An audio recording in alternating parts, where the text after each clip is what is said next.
Hi friends, ఈరోజైతే నేను curry ఏం చేస్తున్నానంటే టమాటా పచ్చడి చేస్తున్నా. పచ్చిమిర్చి వేసి, ఇదిగోండి నాటు టమాటా ఎంత ఫ్రెష్గా ఉన్నాయంటే టమాటాలు. ఇదిగోండి టమాటాలు ఇలా సన్నగా కట్ చేసుకున్నాను. ఇందులో కొద్దిగా పసుపు, కొద్దిగా ఆయిల్ పోసుకోవాలి, కొద్దిగా చింతపండు. ఇలా టమాటాలు సన్నగా కట్ చేసుకుని అందులో కొద్దిగా పసుపు, కొద్దిగా ఆయిల్, కొద్దిగా చింతపండు వేసి వీటిని మెత్తగా ఉడకబెట్టుకోవాలి. ఇదిగోండి బాగా మెత్తగా ఉడకాలి టమాటాలు. ఇదిగో టమాటా మాత్రం మెత్తగా ఉడుకుతుంది. పచ్చిమిర్చి ఇలా మంచిగా ఫ్రై కావాలి. కొద్దిగా ఎల్లిపాయలు, కొత్తిమీర.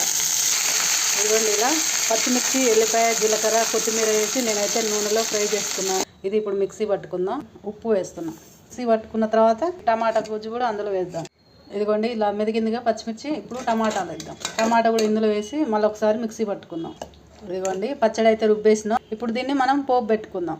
ఇదిగో ఆయిల్ అయితే వేడైంది. ఇదిగోండి జీలకర్ర వేస్తున్నా. ఇదిగోండి ఎల్లిపాయలు సరిపోతుంది, ఎండుమిర్చి, కరివేపాకు, కొద్దిగా పసుపు. పోపు అయితే పెట్టేసాను. ఇప్పుడు పచ్చడి ఇందులో వేస్తాను. ఇదిగోండి పచ్చడి అయితే రెడీ అయిపోయింది. ఈ పచ్చడి అయితే వేడి వేడి అన్నంలో మాత్రం వేసుకొని తింటే సూపర్గా ఉంటుంది. ఆ టమాటా పచ్చడి ఎలా ఉందో చూసి లైక్ చేయండి ఫ్రెండ్స్. ఇదిగోండి వేడి వేడి రైస్.